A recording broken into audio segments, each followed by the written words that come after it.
Good morning and welcome to the Pondering Show here on WKUR, your country road, 94.9. I'm your host, Doug Ponder, and I'm joining you live here at the Don Franklin Chevy Buick GMC studios in good old Renfro Valley, Kentucky. Well, all the single ladies recently got blindsided with some bad news as one of America's most eligible bachelors announced he'll be tying the knot soon. For those of you who don't know, Charles Manson was granted a license to marry his 26-year-old bride, Afton Elaine Burton. Now, the couple have been courting each other for almost 9 years from Manson's prison bachelor pad in California. Now, the tabloids are reporting that the wife-to-be is trying to get a place at the prison facility down there, and the word on the street is she put her name on the waiting list for a lease at the place. Now, good luck to her, because we all know how long it can take on a waiting list to get a place to rent in California. Now, the couple hasn't announced an official wedding date yet, but they have confirmed a few couple details. The couple said the cost of the wedding ceremony will be financed by Bernie Madoff, and it'll be officiated by Jim Baker. Now, President Barack Obama said he originally intended to send his warmest regards by ordering a wedding gift to mail to the happy couple, but he ended up telling the newlyweds that he couldn't do it because Congress wouldn't approve of it. Of course, this came as shocking news to all our elected officials in Congress because they said nothing stopped Obama from pushing his agenda without their approval before, so why now? Now, everyone is recovering from the Black Friday event yesterday. The soon-to-be Senate Majority Leader, Mitch McConnell, is said to have participated in the Black Friday shopping. He was spotted down there at the Office Depot standing in line for some great deals on office supplies. Yeah, McConnell will soon be the top dog of the Senate, and he is already shopping for things to put in his new Senate Majority Leader office on Capitol Hill. Actually, McConnell is having to buy things because the former Senate Majority Leader, Harry Reid, stripped the office clean. Everything when he moved out, he supposedly even took the light bulbs out of the sockets. Now, how is that for common courtesy and bipartisanship? But enough about marriages and Black Friday shopping. We have a far more important topic we're going to talk about on the show today. We're going to take a quick break, but when we come back, we'll be talking about the importance of our history around us. Now, why should we even study history in school? Why should we spend money to preserve our historical sites? Now, we'll be discussing these questions and much more, so don't go away. Welcome back to the Pondering Show here on WKUR 94.9, your country road. We are joining you from the Don Franklin Chevy Buick GMC studios here in Renfro Valley, Kentucky. Now, our first guest this morning is a local historian, reenactor, author, and a storyteller as well here in Rockcastle County, and he's also known throughout the state of Kentucky. Now, Mr. David Owens, welcome to the show, and thanks for coming in. Thank you. Glad to be here. Oh, we're glad to have you, and glad to have your knowledge here as well. Now, just to start off with things, what got you interested in history? Is it something you've always been interested in, or is it something you picked up as you got older, or how'd you get interested? Well, I really think that it began as a child with an avid imagination, and when I was growing up, the social media wasn't quite developed as it is today. Oh, no. We had 3 channels, NBC, ABC, and CBS. Yeah. And my favorite show was Daniel Boone, and my hero was Fess Parker. Okay. So all of us kids, when we played, we was Daniel Boone and all that. Yeah. So I think, and then plus my dad liked to watch a lot of shows when, like Ben-Hur and those kind of things. And we didn't get to select things like we do now. Yeah. So, but my generation, it was quite common for kids to play cowboys and Indians and stuff. They don't do that now. It's just video games. Yeah, now they're Transformers and stuff. Yeah. But I think it was more or less that, and just, and then not wanting to grow up. I still like to play cowboys and Indians. Exactly. And so that spurred your... Now, Daniel Boone, you mentioned that show. That show was across the nation. That was like a syndicate, not just only here in Kentucky. Like that was... And I've watched a few episodes of that show before. So that was real interesting. And definitely he was the historic part of Kentucky. That'd get you interested. So, now... how did you become the Rockcastle County historian, and what are some of the things you do as the county historian? Well, it came about it in a roundabout way. It wasn't anything I pursued. Mm-hmm. I guess it all started, when I was in college, I was a history major, and then I got my undergraduate degree in history, and then my master's is in social studies education. Yeah. And then I was a history teacher, and then I got opportunity to go down to Frankfort to be the Kentucky National Guard State Military Historian. I was teaching at North Laurel Middle at that time, and they created that job. And since I was in the National Guard part-time and then had a history degree, and I got recommended and interviewed for the job and got it. So I started off there, so I got to meet all kinds of contacts in Frankfort, what greater place. Exactly. I worked directly for the governor. When any time VIPs would come in, I would take them on tours of the old Capitol, take them up to the cemetery where Daniel Boone's buried, and different things. And one of the things I think really got me started along the road for the county was while in Frankfort, I discovered that there was a program for county cemeteries. Yes. We didn't have one here, so I called our judge and asked him, do we have a cemetery board? And he goes, what are you talking about? So we set that up, and I've since kind of passed that on. I'm more of a starter than a lingerer. That's right, yeah. And then Perlina invited me to start writing some stories. Exactly, with the Mount Vernon Signal. With the Signal, so we started writing those, and then she said she was getting some good responses for that, and she said, we've been getting a lot of questions or inquiries about, so we wrote some more. And then with the Economic Development Board, Miss Lynn Tatum, they was wanting to do some things, and they asked me if I would kind of oversee the history part, kind of like an editor, and suggest things and on these signs. I wrote a lot of the early signs, but I really wanted to see if we could get it to be more of a community thing. I could overlook it because I didn't want to write them all myself. Yeah, you want people to jump in and get involved with it and stuff. So I guess we got started like that, and then so Lynn and the judge, just whenever thing would come up, they would always recommend to me to be on the board. That's right. Whatever project was, so I was always as the county historian. And since you all founded, or since you got your start doing the cemetery stuff, you all really recognized a lot of cemeteries, a lot of different grave sites that weren't even at that time noticed or kind of just, I hate to say it, forgotten in one way, wasn't it? Yeah, we did I did an article on Colonel James Dysart, who's buried right here in Rockcastle County, that was on the staff of General George Washington at the time. I've not even heard that story. Wow, okay. He's buried out next to New 461. Of course, on the old Skaggs Trace, which was the first road through. Yeah. And there's two big, beautiful springs there. You can see why he chose it. He was the Rockcastle's first ever state legislator. Started the first school. Wow. He was from Donegal, England, come to America when he was 16 years old. And ended up here. And he was buried right here. And then, an interesting thing about him was he rose to the rank of colonel. During the Revolutionary War. His son, Dysart, or James Dysart, or Johnson Dysart, I'm sorry.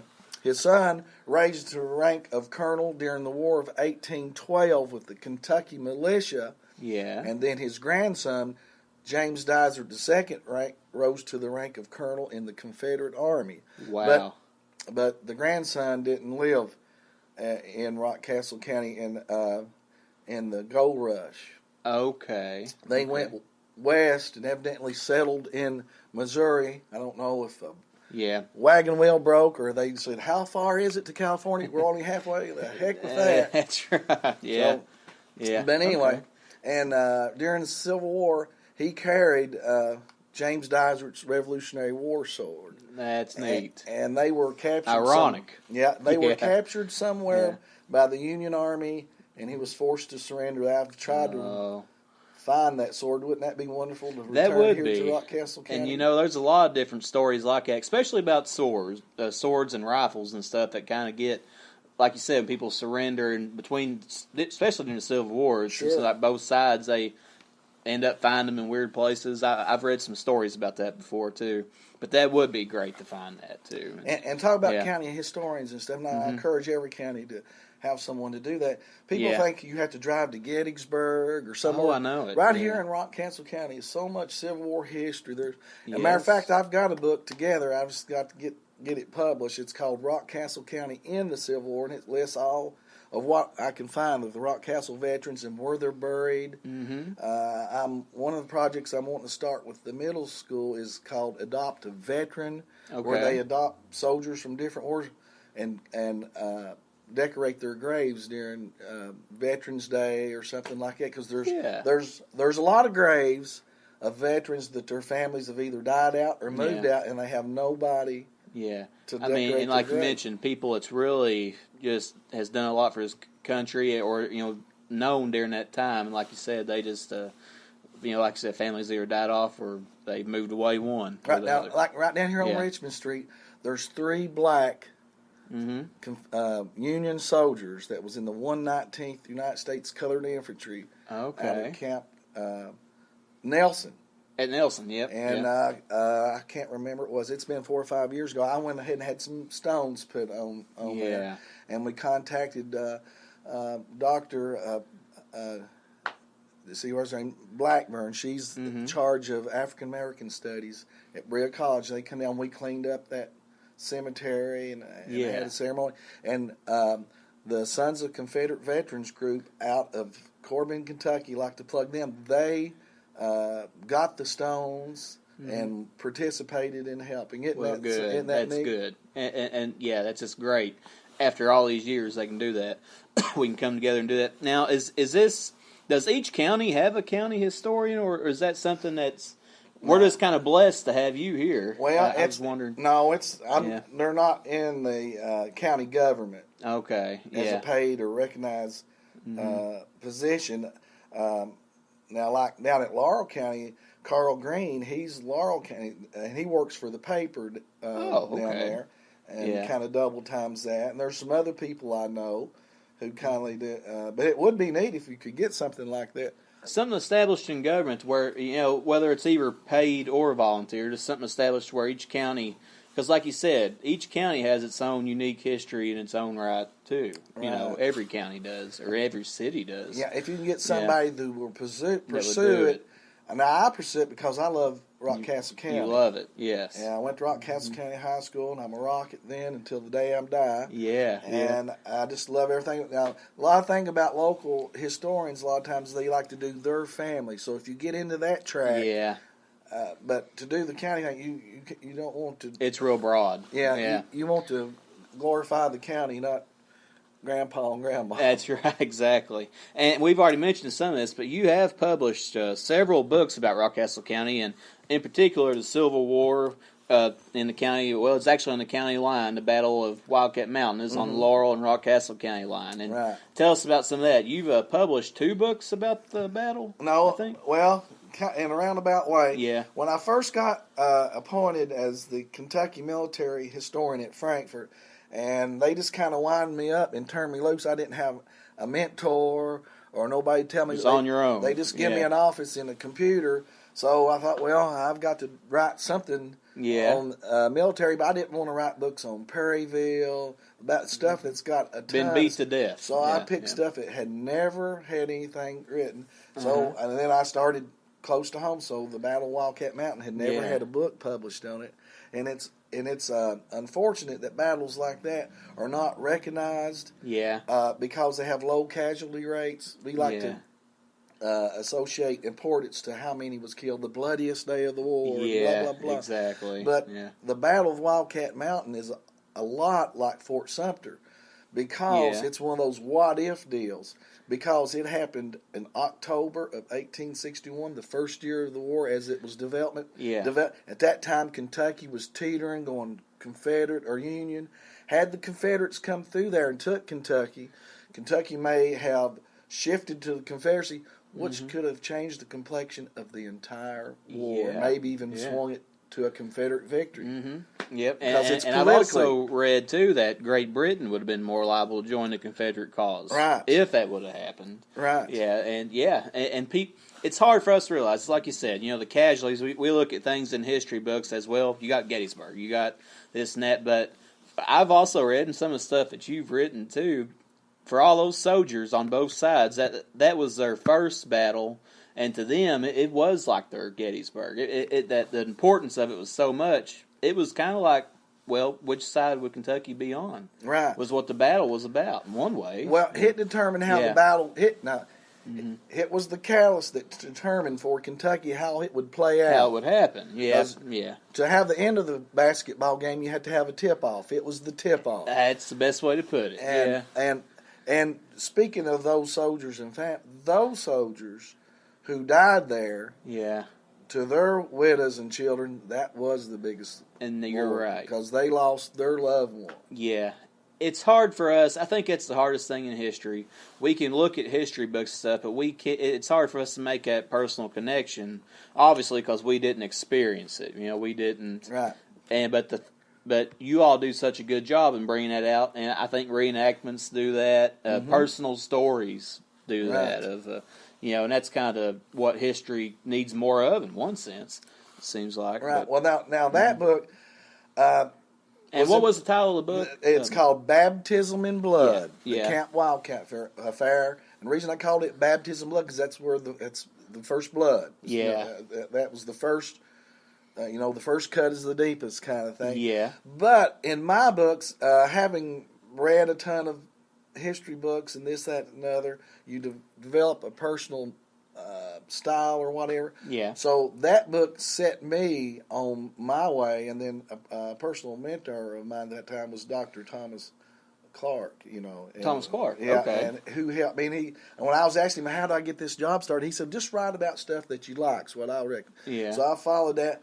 But when I put that book together, I wrote it in a military magazine format. I didn't write it like when I was going to college and you read these history books, it's written by professors who like to impress you with their lexicon and their command of the English language and how fluent they are and everything, but it takes them forever to get to the end. Yeah. So I wrote it in a bang, bang, bang. That's right. And I didn't make bad guys or good guys. I just told what had happened.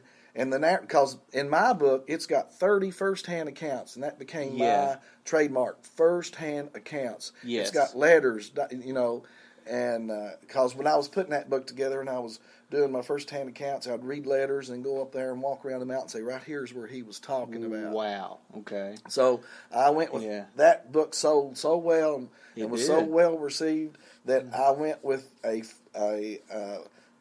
more of a magazine narrative. That's right.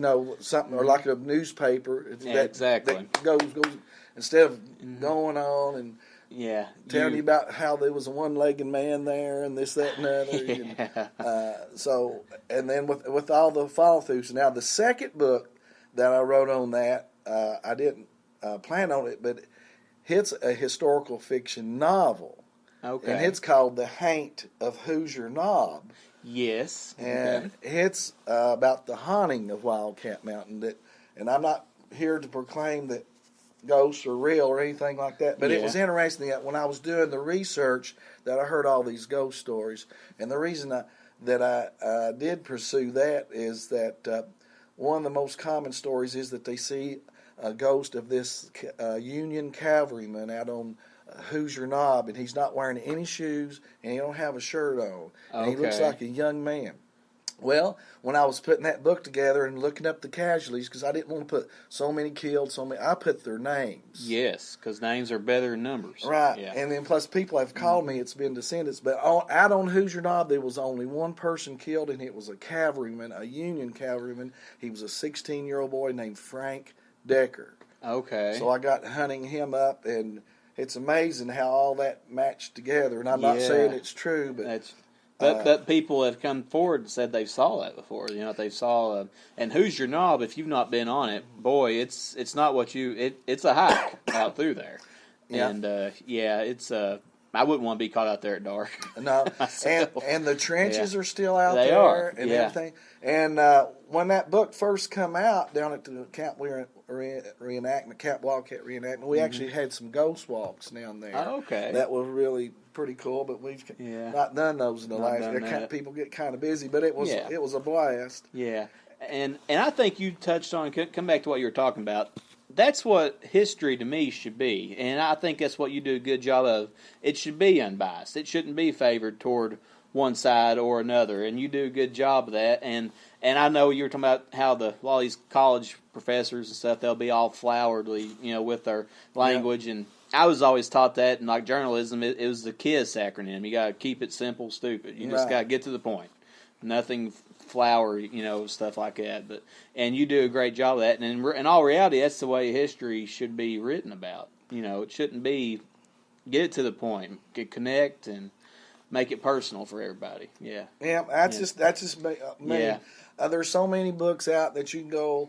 The South was right. The real Abraham. Yeah. People already start off with the agenda. Yeah. So, but when I write a book, I often tell people I really didn't write it. I'm the scribe. I just started, and it tells its own story. Mm-hmm. I don't put my opinion in it. Or sometimes you'll find out stuff that you never would dream of, and you put it down. Sometimes fact is stranger than fiction, and the wonderful story it's not a wonderful but amazing story that it was, and the letters. If you get that book and read them, I didn't change the spelling. I didn't correct it like they do because I wanted it to sound from them. And if you read it, of course, the Union boys write home of a wonderful, overwhelming victory. Yeah. And the Confederates, some of the letters say that they wouldn't come out and fight and blah, blah, blah. Yeah. Why would you come out if you're entrenched on a hill? That's true. Yeah, exactly. But it's just, they wasn't going to ride home to mom or the sweetheart, but they got whooped. Yeah, exactly. Because at that time in the South, they said one rebel could whoop 12 Yankees. Yeah. But at Camp Wildcat, they found out that wasn't true. Now, Zollicoffer, now the first two skirmishes was at Barberville and at London. Yeah. Where the Confederates come through, but they hit home guards. But when they hit Camp Wildcat, they hit the 1st Brigade of the Ohio Army, regular Army, and it was a different deal. Wasn't home guards. No, he hit the regular. So they had gotten really confident and thought they was going to sweep through Kentucky. That Zollicoffer was being proclaimed a hero down south, and that Kentucky was going to soon join the Confederate foes. Matter of fact, he had 4 wagon loads of muskets with him, but there's no saying there what he. But I think those muskets were for that attempt. Yeah. If people float, he was going to arm them. Yeah, and make them join the cause. Yeah, if they wanted to. But people like to join a winner. That's exactly right. Yeah, and that was what that battle really portrayed. And like I said, the importance of it, the tip off of Kentucky, pretty much. Well, and so you published a lot of books on the Civil War. Now we're going to move on. You recently published a book about the glory days of high school basketball here in Rockcastle County. Right. And my generation especially, we can't remember or even understand fully what that was about.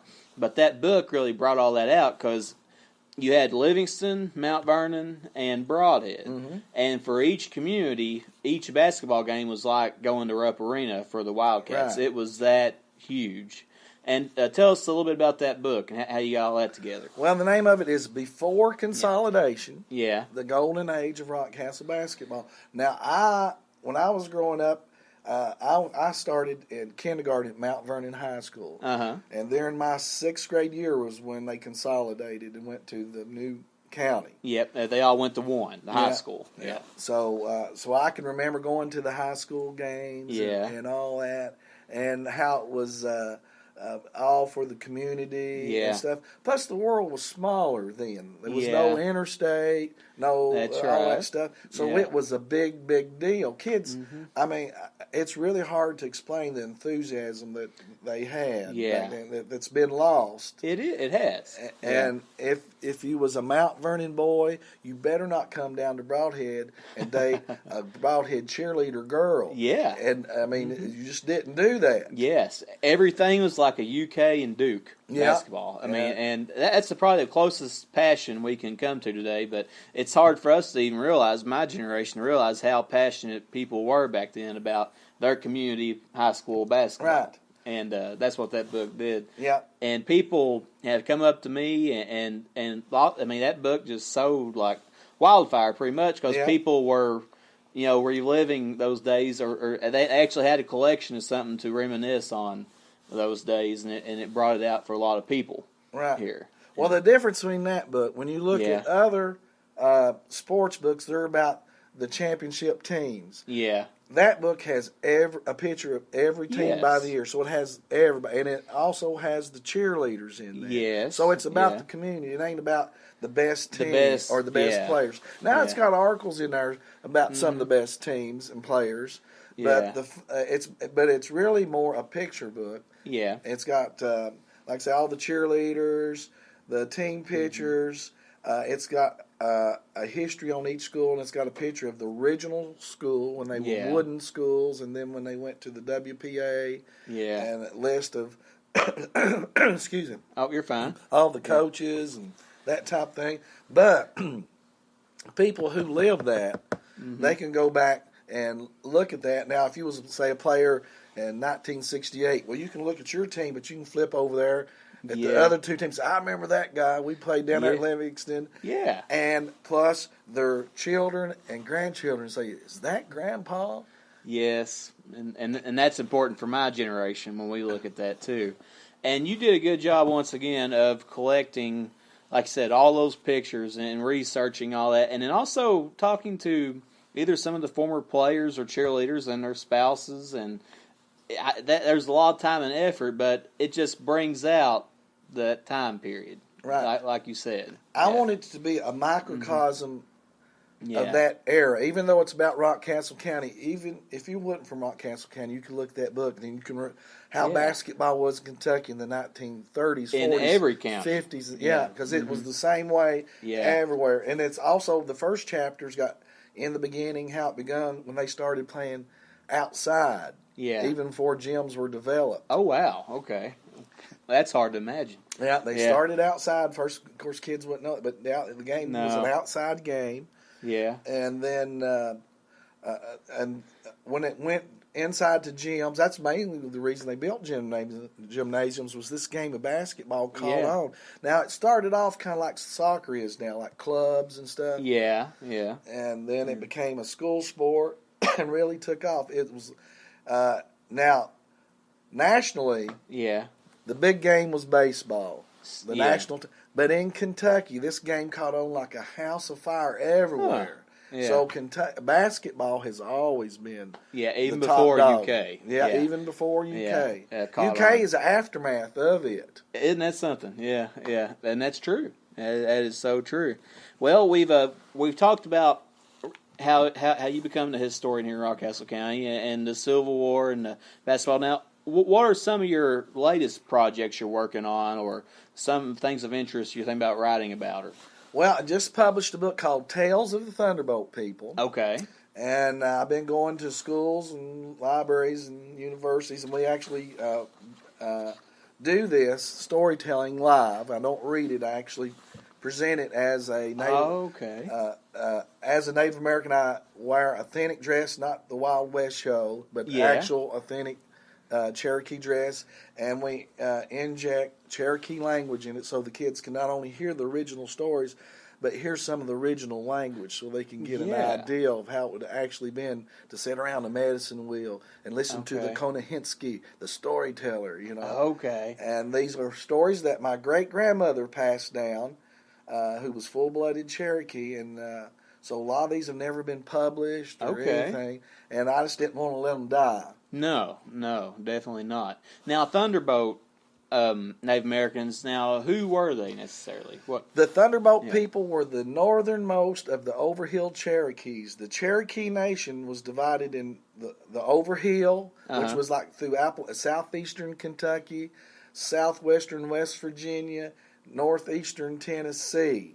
Okay. And then below the Overhills, the Overhills, that was the Appalachians. Then you had the Middle Town, and then you had the Lower Town, which was down around Georgia. Okay. Now, all three of those groups spoke Cherokee, but they had different dialects, just like in America today, where we all speak English, but in New Jersey they speak it different. But same way with the Cherokees. Now, the Thunderbolts primarily lived along the Cumberland River, which they called Taichinuya, the River of the Blue Flute, and the Rock Castle River, which they called Alleganuya, the River of the Red Horse. Yeah. And then Indian Creek, which is named after them, but it's been lost what they called it. And then the South Fork of the Kentucky River, which they called Katati, which meant the Great Meadows. Okay. And so they were the Indians who lived here. If you pick up an arrowhead in Rockcastle County, chances are it was made by one of the Thunderbolt people.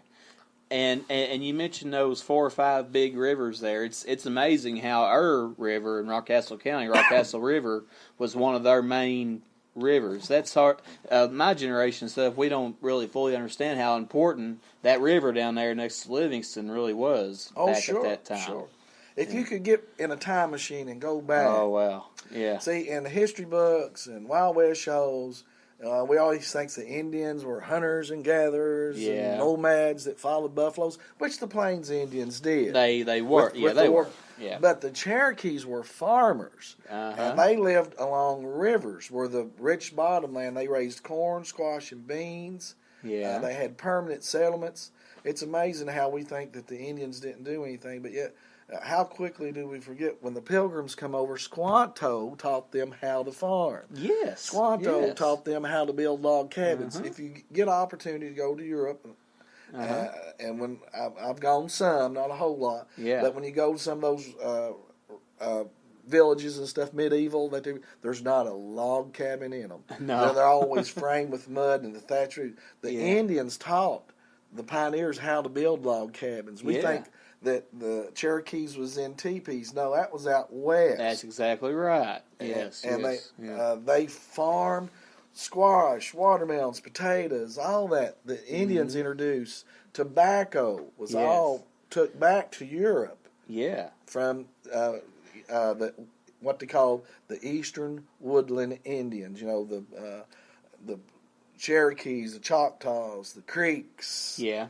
And even the Seminoles, but along Rockcastle River, they had they built their villages where they could raise their gardens, and then it would always be close to a shallow section in the river where they could build their fish traps or fish weirs, which was their main staple of meat. You think Indians go out and hunt deers and this, that, and other. Well, it was easier just to go down in the creek and get those fish. Get fish. For the Cherokee, the main staple of meat was fish, eels, and freshwater mussels. Oh, wow. Now, game like elk, deer, and then they did have buffalo here, but it wasn't the buffalo that's out west. It's called the Eastern Woodland Bison. It's now extinct because when Boone and them come through here and set up, they hunted them to extinction. It's kind of like they kept doing out west with all other different types of bison. So that animal's now gone. Yeah. And like you mentioned here with the Thunderbolt people, that was the people that was first here in this county. And that was also the connection here with, as in Mount Vernon as well, wasn't it, when James Livingston come in? Was that right? Are you talking about the spring? Yeah, the spring. Stephen Langford. I'm sorry. Stephen Langford, when he selected this place to build his tavern. Which stood where Napa is now. Yes. Okay. And then later on, he built the house that's where the Rockcastle County Sheriff's Department parking lot is. Okay. Yeah. Now, James Livingston, was that down in Livingston? James Livingston was the guy who built the first hotel in Livingston. When the railroad came through, he built a hotel, and as people came there to start working for the railroad, They brought the mail was dropped off at the hotel. So when people, young or men, would leave their families to come work, a lot of times and they sent letters. They'd send it to Livingston Hotel. Oh, okay. So the hotel that's how that started. That's how Livingston got its name. Was from James Livingston. I've got those two confused. And then here in Mount Vernon, it was the Langford. Yeah, Stephen Langford. Okay. And then the Thunderbolt people, that was the Native Americans that were here at that time that we encountered, that Livingston and Langford encountered. Yeah, they were the people. They were the ones that was here first. Yeah. Matter of fact, when I do the Thunderbolt presentation, I often begin it with the land on which you now stand was once the land of the Anagaliskiwia, the Thunderbolt people. Yeah. And so it's amazing how resourceful they were and how but see, at the time of the signing of the Treaty of Sycamore Shoals, Daniel Boone and Judge Henry recently got Boonesboro. As they met there and they signed over all this land south of the Kentucky River, all the way down to Cumberland River. Okay. Which was the Thunderbolt people's land. That was all their land. But they didn't touch pen to paper. All these other chiefs did, which was a farce to begin with, because if you know anything about Cherokee history, women ran the show. The beloved woman was the head person. Okay. In their hierarchy of government, the beloved woman was like the president. Then you had a white chief who was like the city mayor, and a red chief who was like the general, and then you had a medicine man who was like the spiritual advisor. Okay. But none of the women were invited to come because they knew. Anyway, they sold land that they didn't have, and so when Boone and them come through, the Thunderbolts formed a political confederation with these people called the Chickamaugans, which it was a schism. The Cherokee split, kind of like churches do now. Yeah. So they were the Chickamaugan Cherokees. Okay. They was led by a man named T.C.U. Gonzini, which means dragging canoe. His father was one of the ones who signed that treaty, and he said, "You old men," he goes, "you've become the white woman's squaw. Yeah. Me and the young man will still fight." So they fought, and they stayed here until August 10th, 1810. Okay. And that's when they were wiped out at a place called Yahoo Falls down in McQuarrie County. I've heard of that place. The beloved woman, Princess Cornblossom, she had all the Thunderbolt children brought there, and they were going to put them on boats to send them down the Cumberland River to go to the Hassawasi Indian Mission School to be Christianized. I see. But Tennessee militia surrounded them that day. They shot all the adults, and to save bullets and powder, they bludgeoned to death all the children. Oh, my gosh. And that was the end of the Cherokee as a presence in Kentucky, and that was the end of the Thunderbolt people. My gosh, I've not heard that before. That's just horrible. That's horrible. And that's something between the Native Americans that you encounter that a lot throughout history. Right. Even on out west and west as you go. Yeah. Now, I did published a paper that was put in a lot of professional magazine stuff, and it's called Corn Blossom's Tears. If anybody wants to read it. Okay. Well, I'll definitely check that out too, for sure. Well, we're going to take another break, and when we come back, we're going to talk about why we should even care about or study about history. So don't go away. Welcome back to the Pondering Show here on WKUR 94.9, your country road. Rockcastle County historian David Owens is in the studio with us today, and we've been talking about how he's got interested in history and Rockcastle County history. Now we're going to kind of change subjects into an overall broad view about history itself. So, David, why is history even important, and why should people even care about studying history in school or anywhere? Well, I'll probably give the most popular answer because it's been taught to every historian. And Harry Truman said, "He who does not know his history is bound to repeat it." Oh, good quote. Yeah. And which has rings a lot of truth to it, because And sometimes we don't learn that lesson well. Sometimes we keep doing the same mistakes over and over again. And you can find that in history books too. Right. Yeah. Right. But for me, Yeah.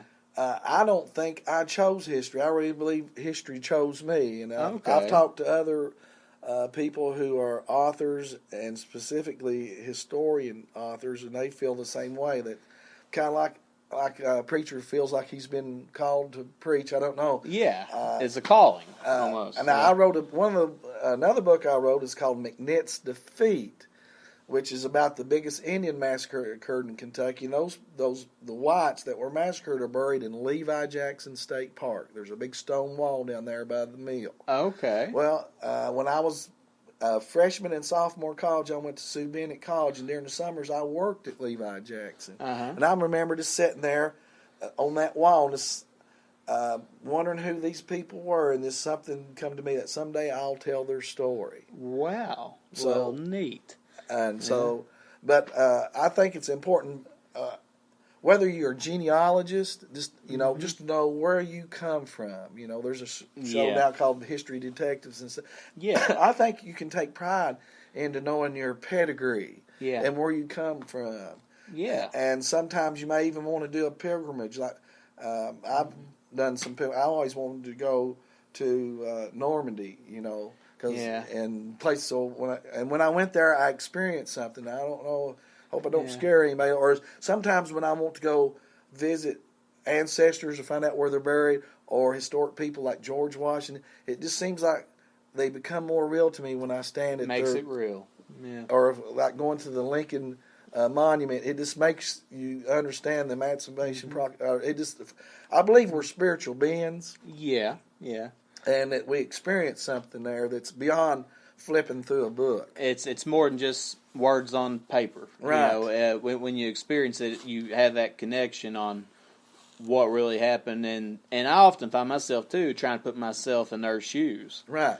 That's so huge, and for everything you study in history. Right. Go beyond what's really on the pages, and you mentioned too, I've always heard people say is, we learn from our past, and what is our past is history. So we learn from history, and I always heard people tell me this: it's like the cavemen when they when men was first on this earth. You always think of cavemen. That's a stereotype, but you imagine all of them gathered around a fire, and one of them sticks their hand in, it burns them. Well, we learn from that man's history. Fire will burn you. And when you really break it down to that, that's how history works, and that's why it's important. Yeah, and there's. But now me, I'm in the history lane. I just get in one lane. I like what's called the guns and trumpets. Now, history encompasses a lot of things. There's a lot of variables. Yeah. There's the economic history where you study about the Industrial Revolution and stuff. We did this and it led to the Great Depression or this, that, and other. Which that's important. But me, I like the guns and trumpets. Yes, exactly. Doing involved with reenacting and stuff because.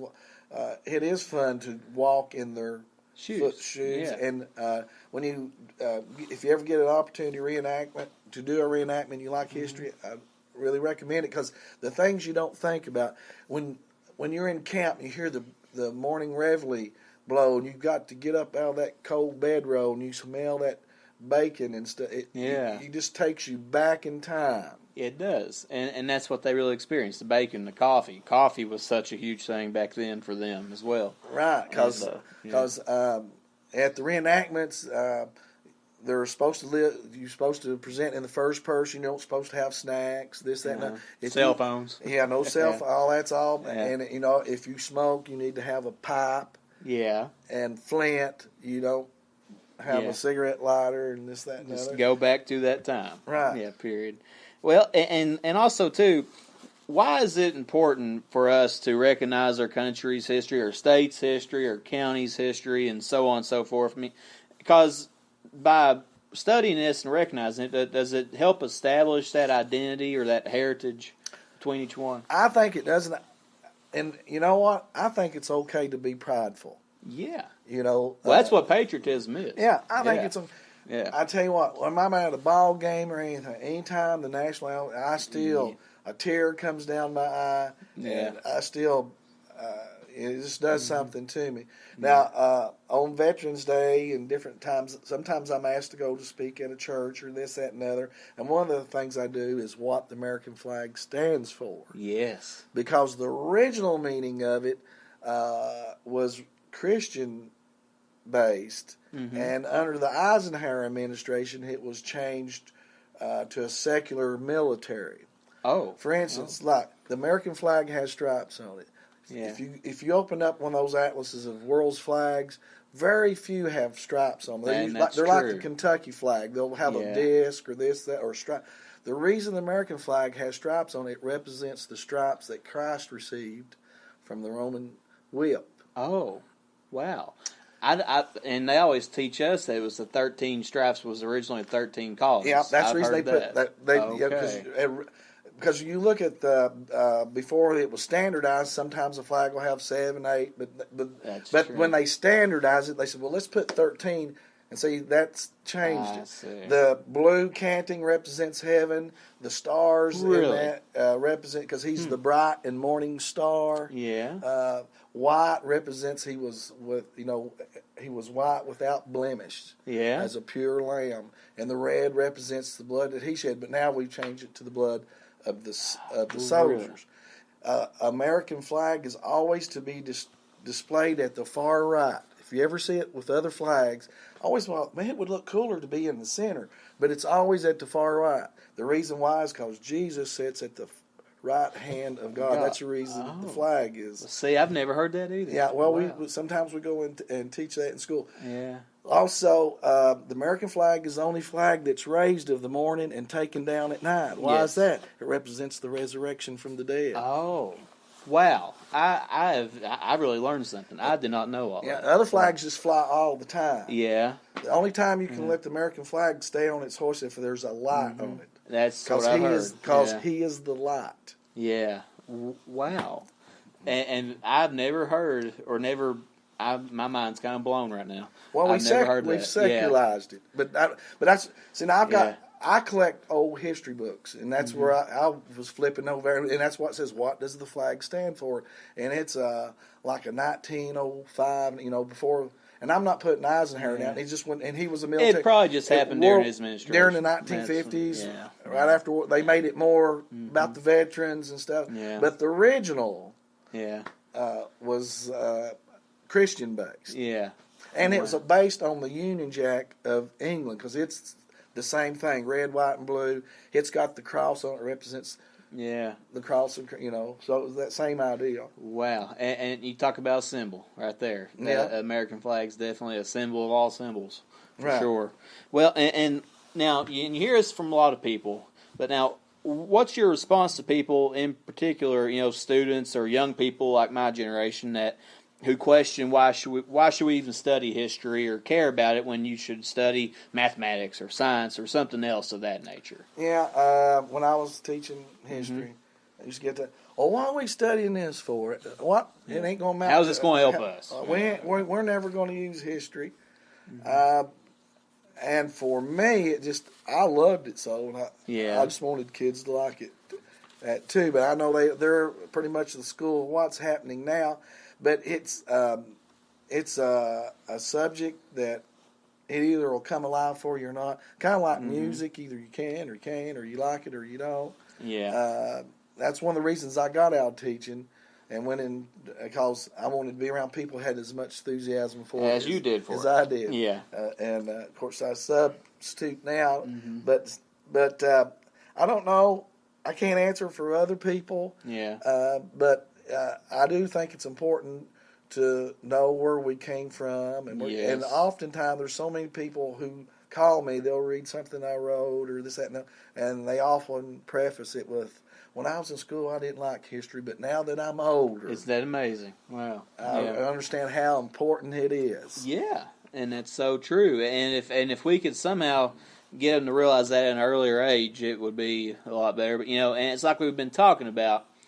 It's important for us, in my opinion, to study our history, because I've heard we had a Veterans Day program on the radio talking about how students aren't, or younger generations aren't as patriotic anymore. I think it all comes back to that. Right. If you study history, why this country is the way it is, what they did back then, and how different it was, so on and so forth, it puts that into perspective. Talk about being patriotic. We are that different of a country. Yeah, I know. Yeah. I've heard it said one time in a veterans ceremony, because of these soldiers' sacrifice, gives you the opportunity to go to school. Well, some kids say, well, heck with them. That's right. Why they do that for? But one time, now when I was deployed as the Kentucky military historian, so I went like a journalist, photographing stuff. I had to have an interpreter with me to do my job. We'd go places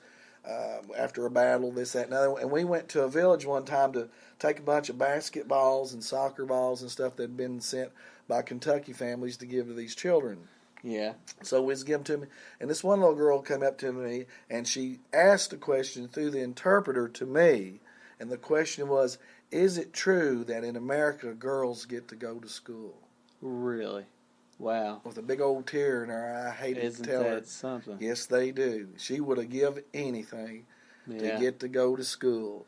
But here we have to go to school. Forced to. Used to, you had to pay money to go to school, and you had to walk to school. Well, let's put school taxes and even buy you a school bus and get you there. But the same way, some kids hate math. Some people. Yeah, exactly. If you can get kids to love school at an early age, I recommend to read to them. That's another thing. My dad used to read fairy tales and stuff, and I still like Grimm's fairy tales. Yeah, yeah. And that's probably the reason I'm did the Tales of the Thunderbolt People, which is children's stories, and I've just completed the second part of that, which is Legends of the Thunderbolt People, which has the Cherokee version of creation and the Sacred Pipe and different stories like that. Well, neat. And like you mentioned there, to get them more interested in history, it's like I said, it just all comes back down to not only teachers but parents. Right. Make them if you want to be patriotic, really explain to them, the history of this country, why it is the way it is, and it takes both. It's not just teachers can't be parents as well, and there's a difference between that. They sure is. And I think that's the way to do it, to get more patriotic, like we talked about during the Veterans Day stuff as well. Mm-hmm. Well, we're going to take another quick break. Now, when we come back, we're going to talk about how to preserve our history, and is there enough being done to preserve it? So don't go away. Now, welcome back to the Pondering Show here on WKUR 94.9, your country road. I'm in the Don Franklin Chevy Buick GMC studios with Rockcastle County historian David Owens, and we've been talking about the importance of history and why we should even study it at all. Now, in order to keep explaining our history, it needs to be preserved. It needs to be recognized and documented through books and things of that nature, monuments, memorials, whatever it may be. So, David, do you believe enough is being enough to preserve our history today? And if not, what other things need to be done to preserve it? Well, it's hard to give an absolute answer to that. Yeah. Now, there's been periods in times that we have. Yeah. Now, especially right after the World War II, like the Smithsonian and stuff, they had programs where they would pay people to come in and on the old tape recorders tell about their experiences. And okay. And that program still exists, but few people have heard about it or even utilized it. But I think they'll pay you like $150 if you'll do a family history on video and send it. But now they do it on CD or DVD. Just anything in the world. Well, some of these counties have set up. I know Laurel County has set up in their public library a room down there where you can come in and do those. We don't have it here. Yeah. And I'm not here to politic. Some people wants to slash and cut. And I don't know. But the state of Kentucky has one of the great historical societies, the state there in Frankfort. Yeah. And they've got program. They got a wonderful library. If you want to hunt up your Rockcastle County natives, there's a compendium down there. It says the soldiers and sailors of the Great War, a great misfortunate war. Yeah. And they're listed by county, so you can flip over Rockcastle County, and lo and behold, there they are. Oh, okay. That's how I put this one book together. Yeah. Locally is your county historical society. We have one here, and God bless them. Yes, but they don't get a lot of support. They don't get hardly, Mm. and they're just down to a bare bones staff. And it's thank God those people volunteer. They Yeah. don't even have a building. They're over here in the RTech building. Okay. Wow. And yeah. They have some modern stuff, but Pulaski, Laurel, all these counties, they're up and running. They have really good monthly publications that are state of the art. Yeah. And of course, a lot of them are now putting their letters on computer because it saves the cost of money. Yeah. But a lot of the older people still like to tactically hold. Feel it.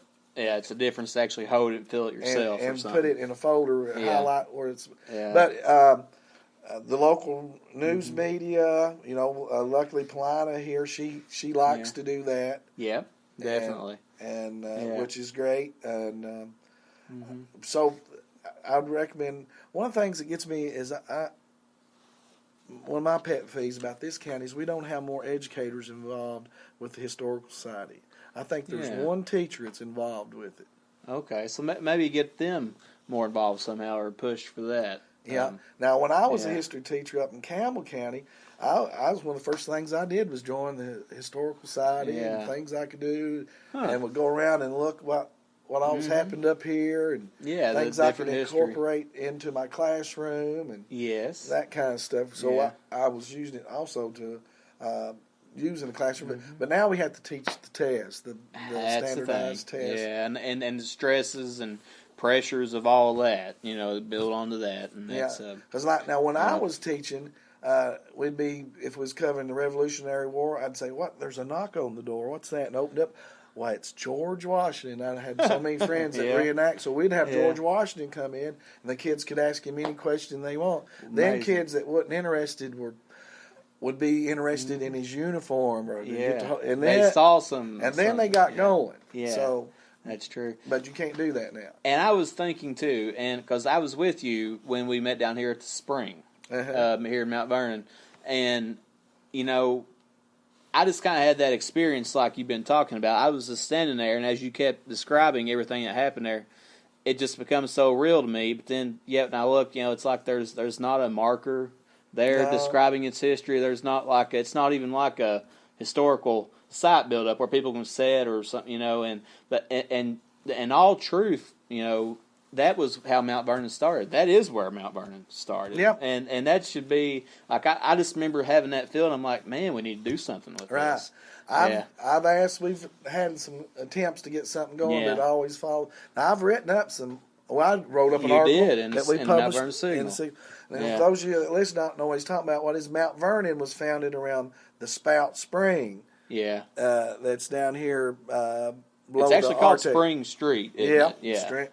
And you take that spring away, Mount Vernon would have never developed. Yeah. And, of course, now Broadhead and Livingston developed because of the railroads. But Mount Vernon developed because of that spring, as did all early places. When you was a pioneer coming in here, the first thing you looked for was a water source. Good water source. And you wanted a water source that was around good land, that you could raise food, and you wanted good timber where you could build your cabin. And see, I don't know if people goes out and looks. If you go around like Low Spout Springs or anything, the waterbed's full rock. Yeah. That's how you made your chimney and stuff. You didn't go dig all that stuff up. Okay. So that's where your chimney come from. You had everything right there. It's just a one-stop shop, pretty much. Yeah. Well, now if someone out here listening believes that they have a site or a home or an item, just anything of that nature that's of some type of historical significance in whatever period in their history, what can they do, or how can they even start the process of getting it recognized? Like, who can they go to? Can they come to you? They can come to me. Of course, the first appropriate place would be the Historical Society. Okay. Now, we've changed. Come January 1, we're going to have a new judge. Now, I don't know how he's going to be receptive to that or not. I've not heard. Here in Rockcastle County? Yeah. Okay. Because now, I'm not politicking them. The judge that went out, he was he really embraced that type of thing. Yeah. And we put up a lot of signage, but that takes money that you have to. It does. To, what's the word to it? Adjudicate to it. Yeah. Yes. So yes. of course, the income is going to cut a lot of things. So I don't. Yeah. I can't answer. I hope that they do continue to do that. Yeah. I think it's important. Like Spout Springs should be marked. Yeah. They're doing great things. Look at Broadhead, how they put up the kind of little replica little train station down there. And like you said, that's how they were founded. I mean, you talk about trying to rebuild how you're founded, and I think I've even heard Livingston talk about that too, doing something, because you like you said, those two towns in Rockcastle were founded from railroad. Yeah, they were railroad towns. Necessarily, Livingston, not. It's got some different reasons why it was founded more in one sense. But yeah, and if you go in the cemeteries down there, you'll see names that are not here no more. Yeah. But if you go down to Corbin, you see those names because those people moved. Yes. Because when the depot moved, see, it moved. At one time, the railroad ended at Broadhead. That's what made Broadhead. Yeah. Then it come on up to where Mount Vernon was, and which really made Mount Vernon. Then it went to Livingston and stayed there for several years before it crossed the river. And then when it crossed the river, it made London. Yeah. And then it went and stopped at Corbin, where it still is today. The main crossroads. The hub. Yeah. So, and that was once here in Livingston. Yeah, but those people moved with the job. That's the reason they come here. At one time, Pine Hill was the biggest community when it was going from Mount Vernon to London, because they were sawing all that timber to make the cross ties. Yeah. And Pine Hill was a big coal producer, because at that time, when the railroads first come through, they were wood burners. Then they switched over to coal burners. Yeah. And that made Livingston had a bunch of coal miners. Yes. Livingston coal miners. You can go up here to the courthouse and see all kinds of coal miners. Isn't that amazing? And the courthouse is another thing for that too. So if people believe that, because I can think of a few people right now that's found historical items or whatever it may be, or sites or something, they can just come and talk to you to kind of, and you can definitely point them in the right direction. Be glad to. Now, for people, and we kind of hit on this too, interested in doing their own historical research for whatever topic it may be, other than even family, but family too. But for whether it's a topic like Revolutionary War, Civil War, whatever. What advice and tips do you have for them? Well, start off at home. Ask your parents, grandparents. Go to your family reunions and ask about some, or just sit around. When I was a kid, I liked to go and listen, talk about old Grandpa so and so and this, that, and that.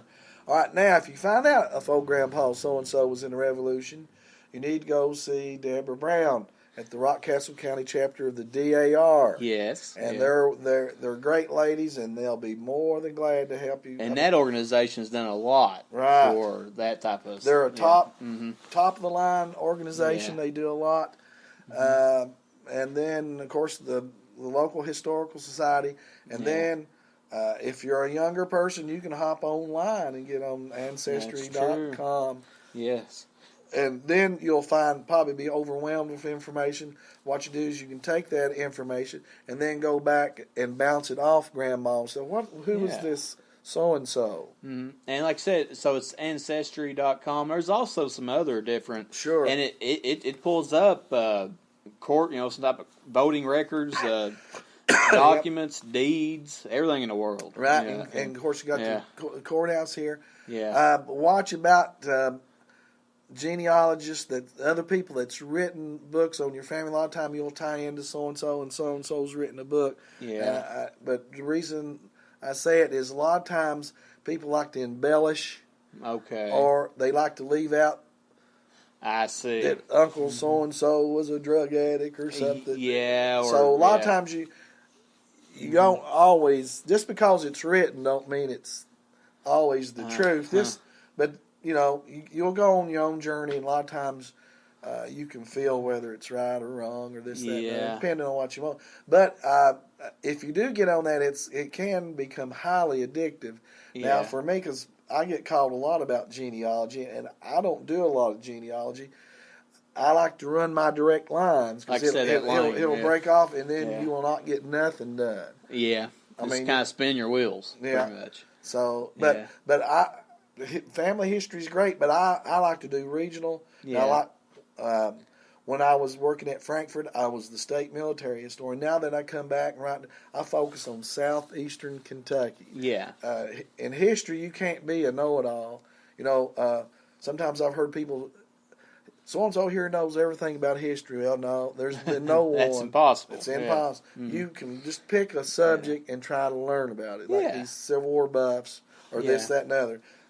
Now, me, I just do southeastern Kentucky and then really focus on Rock Castle. Just narrow down into it. For instance, I did an article here a while back called Early Burial Customs of Southeastern Kentucky, because I thought that was fascinating. Going around and hunting down some of these Civil War places, seeing, if you walk into a cemetery, if you'll put your Sherlock Holmes hat on and just look around, there's a story being told there. Yeah. If you look at the symbols on the stones, I recommend next time if you're interested in this kind of thing, you go to an old cemetery, take a compass with you. You can usually figure out where the early part of the cemetery was, because that's the oldest stones. Walk to that section, try to stand into the middle, and look at the north, south, east, and west directions. Huh. Oftentimes you'll see an old ancient white oak tree. And the reason why was that the early Christians that came over, they believed the white oak tree was the tree of life from the biblical. And they planted them in the four directions because they believed that kept out evil spirits. I see. Because the English people were originally Druids. And when they Christianized, they kind of incorporated that. But it's kind of neat. That's proof that those people did that. If you look at the footstones and look at your compass, they're all pointing toward the east. Okay. Why is that? Because when Christ comes, he shall appear in the east, and the dead shall rise to meet him. They just didn't bury them any which way. That's right. Not back in that day. Everything had a purpose and a reason why they were placed. Yeah, and it's another neat thing about the old cemeteries is the stones are so beautifully cut, and the vernacular and language is just so right on, spelled so right, and then it starts, just within a generation, the spelling starts going awry, letters start going backwards, and then they become fieldstones. Why is that? Because the people that came over were educated, and as they come out on the frontiers, their children didn't have a school to go to, so literacy erodes. So everything tells a story if you just look. That's amazing. That's it. It's live history when you look at it that way. Right, sure it is. It just amazes me. Oh, it does. It's amazing. Well, and we've talked about people here in Rock Castle County if they're interested or want to get involved, what they can do. Now, for others who might be listening online in the future or something, or surrounding counties even that we get, what can they do? Does every county have a place to go to or start out with? Yeah, as far as I know, every county has a historical society. Okay, good deal. And they're all and they're not rogue societies. They're all governed by the state. The Kentucky Historical mandates and matter of fact, you can lose your chapter if you do some kind of something wrong, something crazy. Yeah. And I've never heard of it being done. Usually, an individual will get their feelings hurt and step down, and somebody else will come in. Yeah. But that's the best way. And plus, you got to remember, in Kentucky, it started off with 3 counties. Now we got 120. Oh, okay. Now, excuse me. My ancestry, who I'm named after, David Owens, come in here in 1804 on a Revolutionary War grant. He was a soldier in the North Carolina Army. He fought at Hannah's Cowpens. If you've watched the Patriot Show movie, that's Hannah's Cowpens. Oh, okay. And Colonel Tarleton, the Green, and his company was the ones who captured him. Oh, okay. But anyway. Yeah. When he come here, and I first started hunting up stuff, I couldn't find nothing on him. I was just like a high school student. And then as I got older, I learned that's because when he moved here, this was Lincoln County. So I had to go over to Lincoln County's Historical Society. Okay. Because, see, when they made Rock Castle County, they took parts of Lincoln and Madison County and Pulaski County. I think, yes, those 3 counties. Made Rock Castle County. And then at one time, Rock Castle County was bigger than it was. When they made Laurel County, They took the southern end of Rockcastle County to make a hunk of Laurel County. I see. And the eastern hunk of Rockcastle to make Jackson County. See, they come after. So I see. Pike, I didn't know that. Yeah. Okay. Well. Yep. And so if people hit a dead end or a brick wall, just go to one of those other counties, depending on which section of the county you're looking at. Yeah, and you can get online. The Kentucky Historical Society shows you the year that each county was formed and what counties it's formed out of. So if you're looking for somebody and say they was born or died in 1832, and you can't find them in your county, look up your county, and if your county was formed in 1852, that's the reason why. So then then say, well, this county was formed from such and such, and then there's where you're going to you can start finding connections. Right. Well, that sounds good. Well, it looks like we're out of time, and I want to once again thank Rockcastle County historian David Owens for coming in on the show and sharing his expertise with us. And I also want to thank you all for listening to the Pondering Show, and we'll be here next Saturday at 11 a.m. on WKUR 94.9. And I hope everyone had a great Thanksgiving and have a great weekend.